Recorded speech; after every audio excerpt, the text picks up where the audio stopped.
8 verse 28. Sabi dito ho, in that I do nothing on my own authority, but speak just as the Father taught me. Ayan, yan yung mensahe natin. And he who sent me is with me. He has not left me alone, for I always do the things that are pleasing to Him. Ayan, babalik tayo sa mensahe na ngayon. Yan o, quoted by Jesus Christ. Si Jesus Christ na nagsasabi niyan. At sinasabi niya dito, ang context po nito, maraming mga tao ang ayaw na ayaw kay Jesus Christ dahil pag namumuhay ka ayon sa kalooban ng Diyos, kaaasaran ka ng mga taong taliwas, galit sa katotohanan, ayaw kay Jesus Christ ng mga taong ito. Sabi ng Panginoong Isus sa mga tao, wala akong ginagawa sa ganang sarili ko lang. Lahat ng ginagawa ko ay yung ayon lang sa sinabi ng Diyos Ama sa akin. At ang sabi dito, dahil dito nalulugod siya sa akin. O dahil dito, gumagawa lamang ako ng mga nakalulugod sa Kanya. Yan o ang ating pagbubulay-bulayan. Okay, ang message natin ay pinamagatan ko pong, always do the things that are pleasing to God. Yan ang mensahe natin. Andun pa rin yung message ng please, o yung mga bagay na nakalulugod sa Diyos. Lagi tayong gumawa ng mga bagay na nakalulugod sa Diyos. Yan ho ang target talaga natin. Alam niyo ho, pag siniyasat natin ang buhay ng isang tao, yun lang naman pala talaga ang main purpose natin kaya tayo namumuhay sa sanlibutan. Yung mabigyan natin ng kaluguran ng Diyos. Kaya ang mensahe natin, always do the things that are pleasing to God. Okay. Number 1, dalawa lang ho ang point natin ngayong araw na to. Dalawa lang. Para malugod ang Diyos sa atin, according kay Jesus Christ, si Jesus Christ nag-explain sa mga tao, ang ginagawa ko ay para lang sa ikalulugod ng aking Ama. Paano niya ang ginagawa niya para malugod ang Diyos Ama? Number 1, nakakapatid, dalawa lang to. Number 1, do His will. Wag kang lalabas sa boundary. Wag kang lalabas sa will ng Diyos. Ibig sabihin sa hindi kalooban ng Diyos dahil magkukos yun ng napakalaking distraction sa'yo. Okay? Number 1, do His will, sabi sa John chapter 8 verse 28, and that I do nothing on my own authority. Pinapaliwanag ng Panginoong Isus sa mga tao, itong ginagawa ko na hindi nyo maunawaan, itong ginagawa ko na kinasusuklaman nyo, galit na galit kayo, ito yung kalooban ng Diyos. Hindi ko to kalooban. Dahil at that time, ang mga Pariseo at mga Saduseo, wala silang ibang balak kundi si Jesus Christ ay patahimikin. Sabi ng mga Saduseo at Pariseo, huwag ka na mangaral ng ganyan. Huwag mo ituro ang bagay na yan. Dahil bakit po, akala nila ang sinasabi ni Jesus Christ ay taliwas sa kalooban ng Diyos. Alam niyo ba mga kapatid, pag ginawa natin ang kalooban ng Diyos, babalikan ko lang, maraming magagalit sa atin. Lalo na ang mga tao kung talagang taliwas ang ginagawa sa atin. So sabi dito, sabi ng Panginoon, wala akong ginagawa na saga ng akin. Bagos ang ginagawa ko lamang ay ang kalooban ng aking Ama. Talagang binalikan ng Panginoon Jesus dito na kung gusto mong malugod sa iyo ang Diyos, number 1 na gawin mo ang kalooban ng Diyos. Kahit pa taliwas ito sa gusto mo, meron kang gusto, pero yung gusto ng Diyos, ang gusto mong gawin, di makikipag-battle ka sa Diyos. Kaya lang ang mangyayari, dahil gusto ng Diyos ang gusto mong gawin, isasangtabi mo ang kalooban mo. Amen ba? Kaya ba natin yun mga kapatid? Para sumasagot dahil parang talagang mahirap. Tama? Sino dito yung nagpipray sa Panginoon, naharap kay Lord, meron na siyang desisyon, pero nagpipray pa kay Lord. Ang desisyon niya sa sarili niya, mag-go na siya, pero gusto niya daw magpaalam kay Lord. At marinig ang kalooban ng Diyos. Prepare ka kasi minsan ang gusto mo, hindi gusto ng Diyos. Amen? Amen. Ingat tayo po. Baka pakiramdam natin gusto ng Diyos ang ginagawa natin, pero sala pala. Okay, yan yung first point. Hindi mahaba, pero ito kasi ang pangalawa. Mas mahaba. Speak what He taught. Kung ano lang dapat ang sinabi ng Diyos, yun lang din dapat ang sabihin mo. Sabi ng Panginoon sa mga tao na kausap niya, yung sinasabi ko sa inyo, ay yun lang din ang narinig ko sa Ama. Tinuturo niya lagi ang Diyos Ama. Nung andito siya. Nung andito ang Panginoong Jesus, paulit-ulit siyang nangangaral tungkol sa kaharian sa langit. May kaharian sa langit na nag-aantay sa iyo at sa akin. At ikaw ang titira doon. Wala nang iba. Amen o? Sabi dito, but speak just as the Father taught me. Yun ang paliwanag ni Jesus Christ. Nagsasalita lamang ako ng ayon lamang sa narinig ko sa Ama. At ang wala si Jesus Christ pa lang, at the time pagpunta niya dito, although may authority siya, take note sa word may authority si Jesus, may will si Jesus Christ, pero hindi niya ginawa yung will niya, dahil pagbaba niya dito, automatic siya yung pinaka-submissive na anak. To the point, ang sabi pa nga sa translation, siya ho ay isang masunuring alipin. Isipin mo, anak siya ng Diyos, pero kaya niyang mag-submit bilang isang alipin. Nilimot niya ang kanyang posisyon, nilimot niya ang kanyang authority para masampulan niya ang kalooban ng Diyos Ama, dahil alam niya, ang kalooban ng Diyos Ama ang magliligtas sa buong sangkatauhan. Kapatid, kaya ka naligtas dahil may sumunod sa kalooban ng Diyos. Babala. Sabi dito ho, babala, huwag agad maniniwala sa mensahe na iyong maririnig.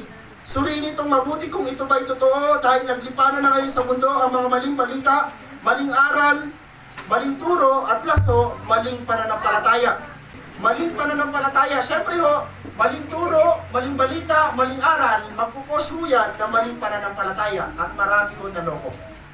Unang Timoteo chapter 4 verse 1, mga huwad na guro. Kaya ho, napakalaga sa pastor na mayroon kayong Biblia, may note po kayo, kasi minsan ho, may mga sala ho nababanggit ang pastor. Lalo na ho, kung ang pupuntahan nyo talaga simbahan, ay kanila lang ho, ang pakay lang talaga nila, ay siluin yung mga tao para mag-umalis sa simbahan nila. Okay? Sabi ho dito, unang Timoteo chapter 4 verse 1, maliwanag ang sinasabi ng Espiritu sa mga huling araw, ito yun. Ito yung huling araw. Ay tatalikuran ng ilan ng pananampalataya, susunod sila sa mga mapanlinlang na espiritu at sa mga katuruan ng mga demonyo. Grabe yung tatas ng salita ni Pablo, no? Hindi nagpreno. Isipin niyo ho, may mga tao sa panahon natin ngayon na nag-aay yung tao, pero asang demonyo. Yun ang sabi ni Pablo. At marami silang naturuan na nailigaw nila sa tamang turo kasi bakit ito in-embrace yung maling katuruan. Ingat tayo. Kaya nga sabi ko sa inyo, pag sisimba kayo, pupunta kayo sa simbahan, aware ka ba sa mapapakinggan mo? Aware ka ba sa matututunan mo? Sinusunod sila sa mga panlilinaw ng Espiritu at sa mga katuruan ng mga demonyo. Grabe lala dito. Sa to, sabi dito, ang mga katuruan ito ay pinalalaganap ng mga taong sinungaling at may mga manhid na budi. At dahil mo sa bagay na to, ito ho ang naging resulta na nadamay na tayo. Ang mga Kristiyano sa panahon natin ngayon, mabababaw na. Gusto niyo bang ma-raise ng simbahan ito, mabababaw na Kristiyano? Gusto natin makabalik tayo sa lalim. Kaya sabi ko kanina habang nagpupuri tayo, Lord, ito yung lalim na gusto namin. Hindi lang namin naaaral ang banal na Espiritu. Alam niyo ba sa simbahan, ng maraming simbahan, inaaral lang yung salita ng Biblia, pero hindi nagmamanifest sa simbahan nila. Patay ang gawain. Sa simbahan ito, hindi tayo papayag. Kung inaaral natin may banal na Espiritu sa simbahan ito, hindi mo lang siya maaaral, mararanasan mo siya. Amen ba tayo dyan? Mayroong pagkilos ang banal na Espiritu na gagawin sa simbahan natin. Amen no? Pero ho, dahil sa panahon natin ngayon, sa dami ng mga nagtuturo mga pastor, bumabaw na ng bumabaw ang mga Kristiyano. Akala mo sapat na yung prayer mo na, Lord, ganito, napaka-iksi lang ng prayer. Maiksi na nga, wala pang something na kumurot man lang sa puso ng Diyos. Pag-worship ka lang din naman sa Panginoon, nag-worship ka lang din naman, pero parang something na ginawa mo lang siya dahil for the sake na masabi ka nag-worship. Alam niyo, ang Diyos ay Espiritu, kaya dapat siyang sambahin sa Espiritu at katotohanan. Malalim po yun. Kaya nga sa totoo lang, mamaya ho, babalik tayo sa kanya-kanya nating mga buhay, sa kanya-kanya nating mga lugar. Kapatid, ikaw ang may kakayanan para ho, maramdaman mo at may apply yung lalim na relasyon sa Panginoon. Sa totoo lang ho, marami sa ating kilala lang ang Panginoon, pero hindi niya talaga alam yung kabuuan ng Panginoon. Okay, tuloy natin. Tuloy natin ho ito. So, sa babala natin, pangalawa, okay, sa una natin kanina, naglipanan na ho ang mga nagtuturo ng maling aral, na nag-cause ng maling pananampalataya, at sa buhay natin ho, nakadagdag siya, kaya bumabaw tayo. Sabi nga ng Panginoon sa pahayag, namimiss niya daw ho ang unang pag-ibig ng mga Kristiyano. Dagdag bawas, ayaw na ayaw ng Diyos ang dagdag bawas. Kawikaan chapter 30 verse 5 to 6, ang lahat ng salita ng Diyos ay mapananaligan. Ito ho naging problema. Dahil ho ang salita ng Diyos ay mapananaligan, ibig sabihin ho, itong lahat ng mga mababasa mo sa Biblia ay magkakaroon ng magmamanifest. It will come to pass, magiging mangyayari. Kaya alam mo, ang maraming mga tao, ginamit nila yung salitang sinabi ng Diyos sa akin. Sinabi ng salita ng Diyos sa akin. Pero wala ho nangyari sa kanyang buhay. Nabanggit niya lang yung word na sinabi. Kasi nga, makapangyarihan ng salita ng Diyos. At siya ang kanlungan ng mga nananalig sa kanya. Alam niyo ho, ang mga kulto na na-raise sa panahon natin ngayon, gumagamit din sila ng Biblia. Dahil ang Biblia, alam nila, ito lang ang number one na malimit at talagang paniniwalaan ng mga tao. Pero ito na sabi sa 6. Huwag mong daragdagan ang kanyang salita, sapagkat pagsasabihan ka niya bilang isang sinungaling. Mababaw hindi. Mababaw. Mababaw mo. Pag dinagdagan mo daw yung salita ng Diyos, halimbawa, may sinabi kang salita ng Diyos, at yun lang naman ang sinasabi niya. Kaya sabi ng Panginoong Isus sa mga tao, hindi ako nagdadagdag. Hindi ako nagdadagdag bawas sa sinabi ng Diyos sa akin, ng Ama. Yung sinasabi ko sa inyo ay according lang sa narinig ko. Kaya ho, mahirap minsan ang mga pastor, ang mga nagsishare dito, napakaraming verse na sinasabi. Baka hindi na siya connected doon sa talagang naisipahiwating ng Diyos. Kaya sabi dito, huwag mong daragdagan ang kanyang salita sapagkat pagsasabihan ka niya bilang isang sinungaling. Kaya ho nakakatakot yung mga tao ho na nagdadagdag bawas sa salita ng Diyos. Ito ho ang pinakamalalang mangyayari sa mga tao na nagdadagdag bawas. Pahayag chapter 22 verse 18, akong si Juan ho ay propeta. Sa Bible ho, pag nabasa niyo ho yung pahayag, wala yung, akala niyo hindi si Juan ang sumulat niya, si Juan ang huling propeta na nagsulat. At ang sabi dito, akong si Juan ay nagbibigay ng babala sa sinumang makaririnig sa mga propesya na nasa aklat na ito, sa sinumang magdaragdag sa nilalaman ng aklat na ito ay daragdag ng Diyos sa kanya ang mga salot na nakasulat dito. Ang sinumang mag-alis, so kanina doon idinagdag, ang sinumang mag-alis ng anuman sa mga salita ng aklat ng propesiyang ito, ay aalisin ng Diyos ang karapatang makibahagi sa bunga ng punong kahoy na nagbibigay buhay at sa banal na lungsod na binabanggit dito. Ayun ang mahirap. Una, yung mga salot, tatanggapin ng mga nagdagdag. Paano yung nagbawas? Hindi ka makakasama at hindi mo mararanasan yung buhay na walang hanggan.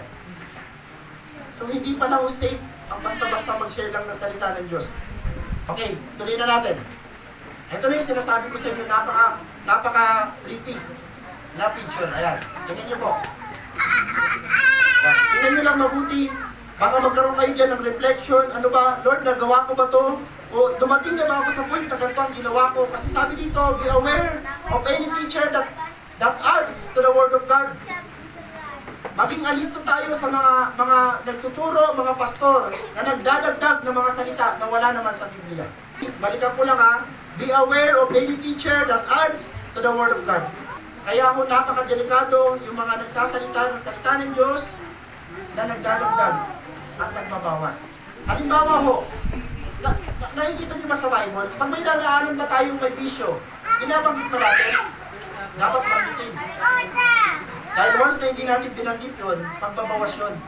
Ay, pastor, hindi ko ito babanggitin kasi baka tamaan si Juan. Hindi mo dapat gano'n, no? Kung ano yung sinasabi ng Diyos sa Biblia, yun talaga dapat ang gawin natin. O, paalala. Tanging ang mga bagay lamang na gusto ng ating Panginoon Diyos ang dapat natin gawin upang siya'y patuloy na sumama sa atin at hindi natin maranasan ang kanyang pag-iwan. Magtatapos daw ako dito ko didinan. Juan chapter 8 verse 29, at kasama ko ang nagsugo sa akin at hindi niya ako iniiwan. Napaka-kumpiyansa si Jesus Christ sa sinasabi niya. Sabi niya sa mga tao, ang Diyos na tumawag at pumili sa akin para isend sa sanlibutan ito ay kasama ko. Galit na galit yung mga tao.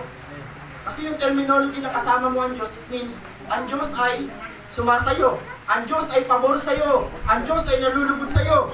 Sapagkat lagi kong ginagawa ang kalugod-lugod sa Kanya. Kumpiyansa si Jesus Christ na kasama niya ang Diyos dahil ginagawa niya ang lahat na nakalulugod sa Diyos. Alam mo mga kapatid sa Panginoon, kailan tayo nawawalan ng kumpiyansa pag nakagagawa tayo ng mga bagay na taliwas sa Diyos? Naranasan mo na ba mag-pray ka, pero alam mo, ang sala ng ginawa mo? Naranasan mo na bang pupunta ka ng simbahan at dami mo nagawang kapalpakan, pero pagpunta mo sa simbahan, parang something na parang hindi ka kumpiyansa dahil bakit po? Marami kang ginawang hindi nalugod ang Diyos. Pero si Jesus Christ, with confidence, sinabi niya sa mga tao, hindi ako iiwan ng Diyos. Pangalawa, sabi niya dito, lagi kong ginagawa ang kalugod-lugod sa Kanya, yung kumpiyansa ng Panginoon, hindi ako iiwan ng Ama dahil yung gusto lamang niya ang ginagawa ko. Pero alam niyo ba sa Bible, iniwanan si Jesus Christ ng Ama? Yan ang sunod nating text.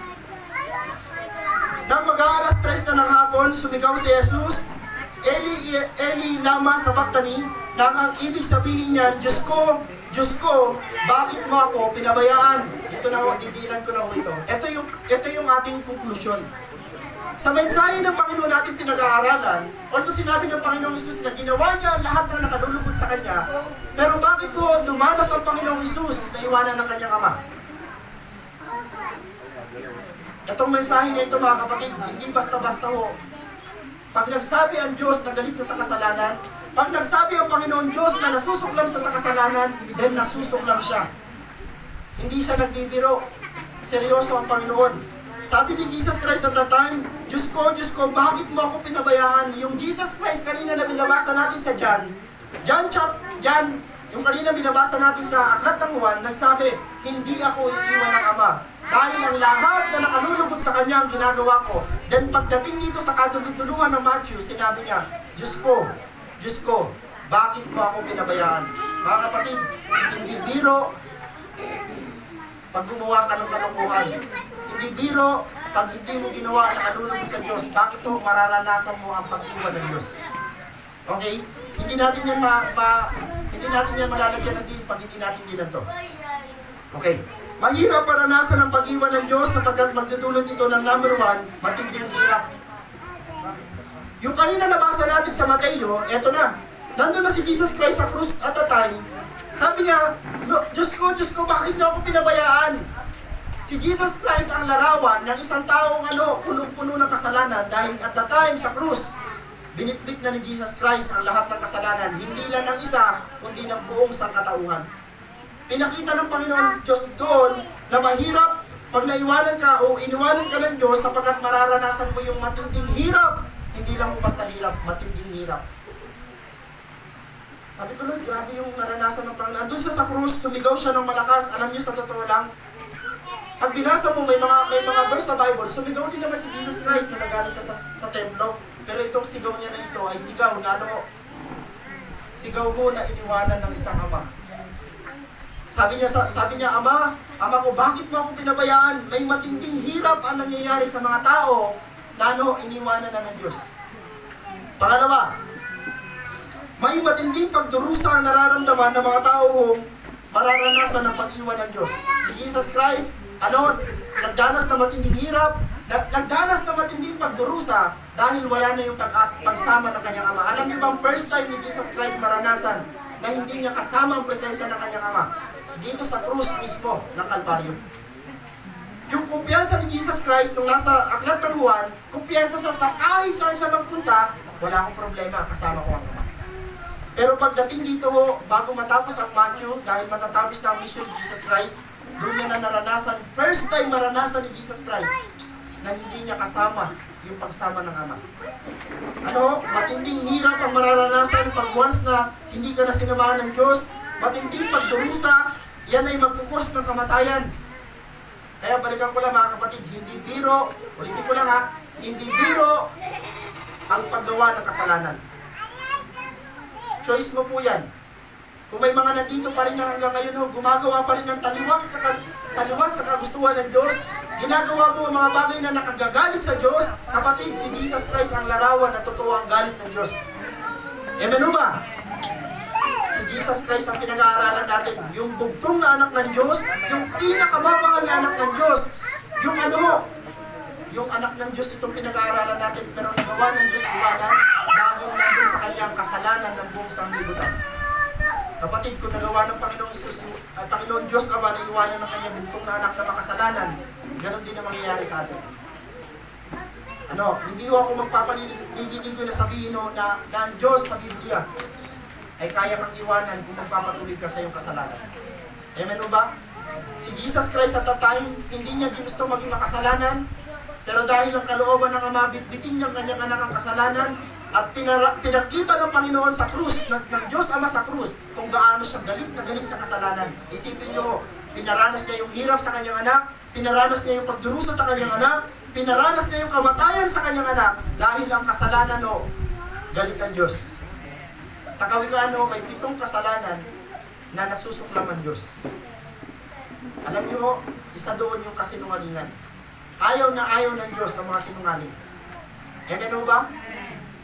Kaya nga sa totoo lang ho, sikapin natin na maging maayos ang ating laging pagsasalita sa harapan ng Panginoon. Last, ito ho, naranasan ng Panginoon yung kamatayan. Praise the Lord, hindi niya naranasan yung panglas.